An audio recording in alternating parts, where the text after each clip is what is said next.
Hello प्यारे, कैसे हैं आप लोग। उम्मीद करते हैं अच्छा ही होंगे। एक बार फिर से आप लोगों को अपने YouTube चैनल मैथ्स की झप्पी में स्वागत है। हम लोग पढ़ रहे थे time and work. Time and work में हमने कल आप लोगों को मजदूरी पे आधारित प्रश्न पढ़ाया था, जिसमें बताया था कि जब कार्य एक साथ शुरू होता है और एक साथ समाप्त होता है तो इस कंडीशन में मजदूरी कैसे बांटी जाती है। लेकिन आज हम लोग सीखेंगे कि कोई व्यक्ति जो है, मान लीजिए 10 दिन कार्य किया, कोई व्यक्ति 5 दिन कार्य किया, तो इस स्थिति में मजदूरी कैसे बांटी जाएगी, यही हम सीखेंगे। तो ऐसी स्थिति में मजदूरी जो है उनके कार्य करने के दर के अनुसार बांटी जाती है। कहने का मतलब कि जो बंदा ज्यादा वर्क करेगा उसे ज्यादा पैसा मिलेगा और जो बंदा कम कार्य करेगा उसे कम पैसा मिलेगा। तो चलिए इस बातों को एक प्रश्न के द्वारा समझते हैं। प्रश्न दिया है, ए एक कार्य को 20 दिन में पूरा करता है जबकि बी उसे 30 दिन में कर सकता है। एक कार्य आरंभ करके 10 दिन तक करता है, तब बी भी उसमें शामिल हो जाता है और दोनों मिलकर उसे पूरा कर देते हैं तथा 480 रुपया कार्य के लिए प्राप्त करते हैं। तो ए का भाग ज्ञात कीजिए। कहने का मतलब है कि ए कोई मजदूर है जो किसी कार्य को जो है 20 दिन में कर रहा है, जबकि बी दूसरा मजदूर है और उसी कार्य को जो है 30 दिन में कर सकता है। ए जो है 10 दिन तक कार्य करता है, उसके बाद बी आकर उसमें शामिल हो जाता है और दोनों मिलकर कार्य को समाप्त कर देते हैं और उन्हें कार्य के लिए 480 रुपया मिलता है। तो कह रहा है कि उस 480 रुपये में ए का कितना हिस्सा होगा, यही हमें ज्ञात करना है। तो चलिए प्रश्न को बनाते हैं। यहाँ पर देखिए, पहला पर्सन ए हो गया, दूसरा पर्सन बी हो गया। ए के द्वारा लिया गया समय आपका हो गया 20 दिन और बी के द्वारा लिया गया समय आपका हो गया 30 दिन। यह टाइम हो गया। टाइम का रिवर्स आपका इफिशियंसी होता है। कहने का मतलब कि जो व्यक्ति ज़्यादा समय ले उसकी क्षमता कम होगी और जो व्यक्ति कम समय उसकी क्षमता ज़्यादा होगी। इफिशियंसी निकालने के लिए जब दो व्यक्ति होते हैं तो पहले व्यक्ति के समय को दूसरे के सामने, दूसरे का पहले के सामने लिखते हैं। तो देखिए यह आ गया आपका 30 और यहाँ हो गया आपका 20। चूंकि रेशियो मेथड से बना रहा है इसलिए यहाँ पर अगर समान राशि से भाग जाता है तो इस दोनों को समान राशि से काट कर छोटा कर लेते हैं। तो देखिए 10 से डिवाइड करेंगे तो यह 0 यहाँ भी कैंसिल हो जाएगा, यहाँ भी कैंसिल हो जाएगा। इस तरह इफिशियंसी आपका आया है ए का 3 और बी का 2। कहने का मतलब है कि ए एक दिन में मैक्सिमम 3 कार्य कर सकता है और बी जो है एक दिन में मैक्सिमम 2 कार्य कर सकता है। अब हम निकालेंगे होल वर्क। तो होल वर्क होता है जिसका टाइम उसका इफिशियंसी।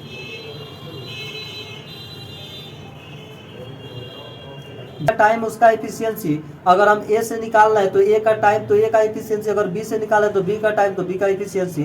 तो देखिए बी से ही निकाल लेते हैं। तो 30 गुणे 2 अर्थात होल वर्क आपका हो गया 60। कहने का मतलब कि ये दोनों मिलकर जो कार्य किए होंगे तो वह 60 कार्य हुआ होगा। अब प्रश्न कर रहा है कि ए अकेले जो है 10 दिनों तक कार्य करता है, उसके बाद बी आकर शामिल होता है। तो अगर ए अकेले 10 दिन तक काम किया होगा तो अब देखेंगे कि 10 दिन में ए कितना कार्य कर चुका है। तो 10 दिन में ए अपने क्षमता के अनुसार कार्य किया होगा। तो ए के द्वारा 10 दिन में किया गया कार्य जो होगा वह आपका होगा, ए की क्षमता है एक दिन कार्य करने के 3 और 10 दिन कराएंगे तो 3 गुणे 10 अर्थात आपका काम हो जाएगा 30। तो बचे हुए काम को अब बी जब शामिल हुआ होगा तो बी और ए मिलकर किए होंगे। तो देखते हैं कि बी और ए मिलकर इस काम को कितने दिन में किए होंगे। तो time of a plus b, यह आपका देखिए यहाँ से आप घटा लेंगे तो बचा हुआ काम मिलेगा। यह होगा 60 माइनस 30 इक्वल टू 30 होगा। अब देखिए इस 30 काम को दोनों मिलकर अपने क्षमता अनुसार किए होंगे तो 3 + 2 आपका 5 हो जाएगा। डिवाइड करेंगे तो 6 आ जाएगा। कहने का मतलब है कि जब ये 10 दिन कार्य कर लिया था उसके बाद जब बी शामिल हुआ तो दोनों मिलकर 6 दिन तक कार्य किए थे। हमने बताया कि कार्य एक साथ शुरू नहीं होता है। तो ऐसी स्थिति में हम क्या करते हैं कि उन अलग अलग व्यक्तियों के कामों को पहले निकालते हैं। तो काम देखिए एक का काम कितना होगा यह निकाल लेंगे, बी के द्वारा किया गया काम कितना होगा यह निकाल लेंगे और इसी के अनुसार जो है पैसा को बांटा जाएगा। तो देखिए ए पहले 10 दिन किया था और बी के साथ 10 दिन किया, तो ए के द्वारा लिया गया जो समय होगा वह 10 + 6 अर्थात 16 दिन हुआ होगा। और इस 16 दिन में कितना काम किया होगा, तो 16 दिन में देखिए यह 16 दिन इसका टाइम हो गया, एक दिन में 3 काम कर रहा है, तो 16 तिया 48। तो 48 काम जो है ए द्वारा हुआ होगा। अब बी द्वारा हम देखेंगे कि बी कितना काम किया होगा, कितना दिन, तो 6 दिन। बी अपने क्षमता के अनुसार कार्य किया होगा। तो बी की क्षमता एक दिन में कितना कार्य करने की है, तो 2।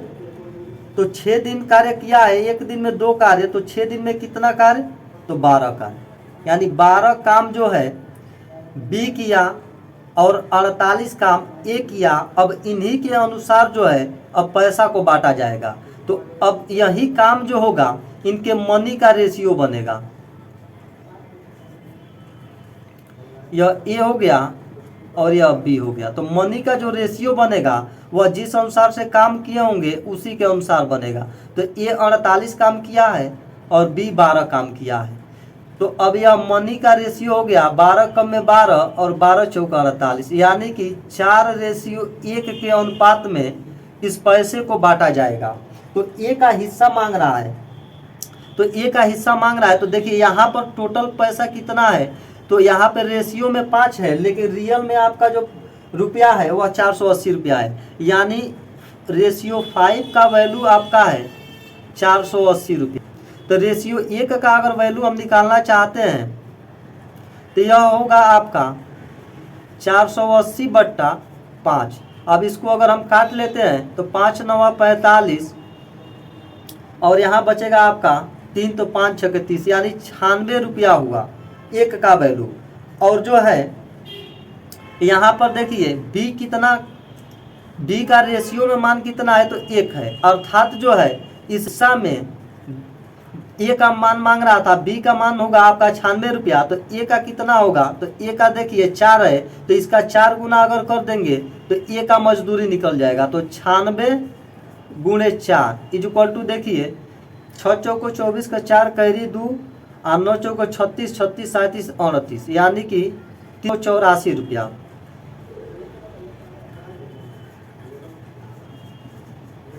यानी ए को जो मजदूरी मिलेगा वह 384 रुपया मिलेगा, और बी को जो मजदूरी मिलेगा वह 96 रुपया मिलेगा। लेकिन हमें निकालना था ए की मजदूरी, तो इसलिए जो आपका आंसर होगा वह 384 रुपया होगा। चलिए एक और प्रश्न को देखते हैं। प्रश्न दिया है ए बी और सी की कार्य क्षमता 2 संबंधित 3 संबंधित 4 का है। कहीं और व्यस्त होने के कारण ए और सी एक एक दिन छोड़कर काम करते हैं। इस तरह काम 10 दिनों में समाप्त हो जाता है। यदि कुल काम की मजदूरी 1200 रुपया हो तो उनमें से प्रत्येक का हिस्सा क्या होगा। कहने का मतलब है कि 3 मजदूर हैं ए बी और सी, और उनके कार्य करने की जो क्षमता है वह 2 संबंधित 3 संबंधित 4 का है। ए और सी कहीं व्यस्त होने के कारण एक एक दिन जो है काम छोड़कर करते हैं, और ए और सी काम छोड़कर करते हैं, जबकि बी कंटिन्यू करता है और कार्य जो है 10 दिनों तक चलता है, और इनको मजदूरी के रूप में 1200 रुपया मिलता है। तो कह रहा है कि इन तीनों मजदूरों की अलग अलग मजदूरी क्या होगी, यही हमें ज्ञात करना है। तो हम निकालेंगे कि ये लोग जो है कितना कार्य किए, कार्य के अनुसार ही इनके पैसे को बांटा जाएगा। यानी कि कार्य जो होगा वह इनके मनी का रेशियो बनेगा। तो चलिए देखते हैं। यह ए हो गया, यह मजदूर बी हो गया, यह मजदूर सी हो गया। यहाँ देखिए इनकी जो है क्षमता जो है यह 2 संबंधित 3 संबंधित 4 का है। अब देखिए प्रश्न में कह रहा है कि ए और सी व्यस्त होने के कारण एक दिन कार्य को छोड़कर करते हैं, अर्थात कार्य 10 दिनों तक चलता है। इसका मतलब कि बी जो है टोटल का टोटल 10 दिन तक कार्य किया होगा। ए जो है 5 दिन तक कार्य करेगा और सी भी 5 दिन तक कार्य करेगा। यहाँ आपका एफिशिएंसी मिल गया। तो देखिए ए जो है एक दिन में 2 कार्य कर रहा है तो 5 दिन में कितना कार्य करेगा, तो यह हो जाएगा 5 × 2 अर्थात 10 का। उसी तरह बी जो है एक दिन में 3 काम कर रहा है तो 10 दिन में कितना कार्य करेगा, तो 30 कार्य करेगा। उसी तरह सी जो है एक दिन में 4 कार्य तो 5 दिन में 20 कार्य होगा। अब इसी के अनुसार जो होगा पैसा बांटा जाएगा। तो टोटल मजदूरी मिला है 1200, तो 1200 मिला है, यही इनके मनी का रेशियो है। तो ये मनी का रेशियो टोटल जो होगा वह जो है उनको मिला पैसा के बराबर होगा। अर्थात देखिए 30, 20, 50, 10, 60 यानी रेशियो जो 60 होगा वह आपका 1200 के बराबर हो जाएगा। अब यहाँ से देखिए 1 0 से 1 0 कैंसिल हो गया, रेशियो 1 का मान निकालेंगे, यह आपका हो जाएगा 6 दूना 12 अर्थात 20 रुपया। तो हमें सबका मजदूरी निकालना है। तो देखिए ए का मजदूरी कितना है, तो रेशियो 10 है। तो रेशियो 1 का मान अगर 20 है तो रेशियो 10 का मान कितना होगा, तो 20 × 10 अर्थात 200 रुपया। अब हम b का अगर वैल्यू निकालते हैं तो b का रेशियो में मान कितना है, तो रेशियो 30 है। तो 1 का अगर 20 तो 30 का कितना होगा, तो 20 × 30 अर्थात 600 रुपया। उसी तरह हमें c का निकालना है। तो c का रेशियो में वैल्यू कितना है, तो रेशियो 20 है। तो रेशियो 1 का मान 20, तो रेशियो 20 का मान तो 20 × 20 अर्थात 400 रुपया।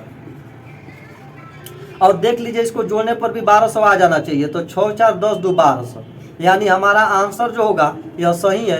अर्थात ए को जो मिला वह 200 रुपया मिला, बी को मिला 600 रुपया और सी को मिला 400 रुपया, और यही आपका आंसर होगा।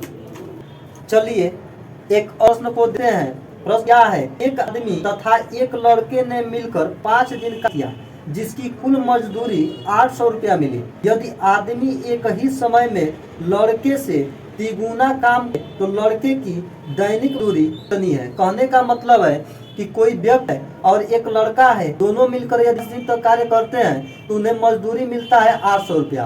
कह रहे कि एक आदमी है लड़के के तिगुना कार्य करता है, तो कह रहा है कि लड़के की मजदूरी कितनी, यही हमें ज्ञात करना है। तो यहाँ पर देखिए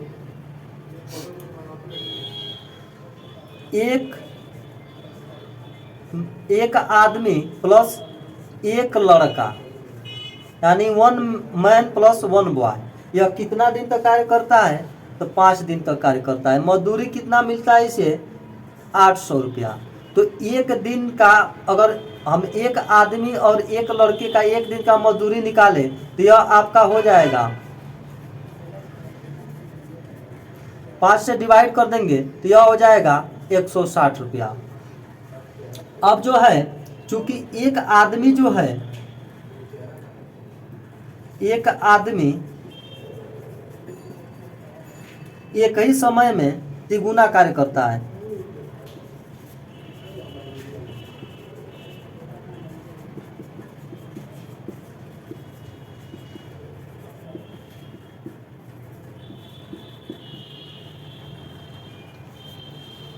इसलिए यहाँ पर देखिए एक मैन जो होगा वह 3 मैन के बराबर हो जाएगा। अब यहाँ से हम जो है यहाँ पर देखिए एक मैन और एक का मजदूरी 160 रुपया है। यहाँ पर देखिए एक मैन प्लस एक बॉय का मजदूरी कितना दिया है, तो 160 दिया है। तो यहाँ पर हम क्या करेंगे, चूंकि एक लड़के का मजदूरी मांग रहा है, मैन है, तो इस मैन के जगह हम 3 बॉय को अगर रख देते हैं हमारा वैल्यू मिल जाएगा। तो देखिए 3 boy plus 1 boy is equal to 160। अब देखिए ये 4 बॉयज के बराबर हो जाएगा, यानी 4b के बराबर हो गया।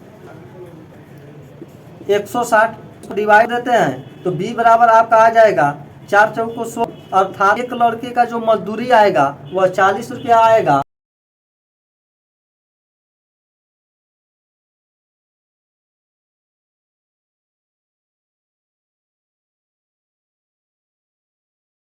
मैं आप लोगों को बहुत ही यूनिक तरीका सिखाता हूं, तो इसलिए यदि आप लोग यूनिक तरीका सीखना चाहते हैं तो कृपया आप लोग चैनल को लाइक करें, सब्सक्राइब करें और शेयर करें। धन्यवाद।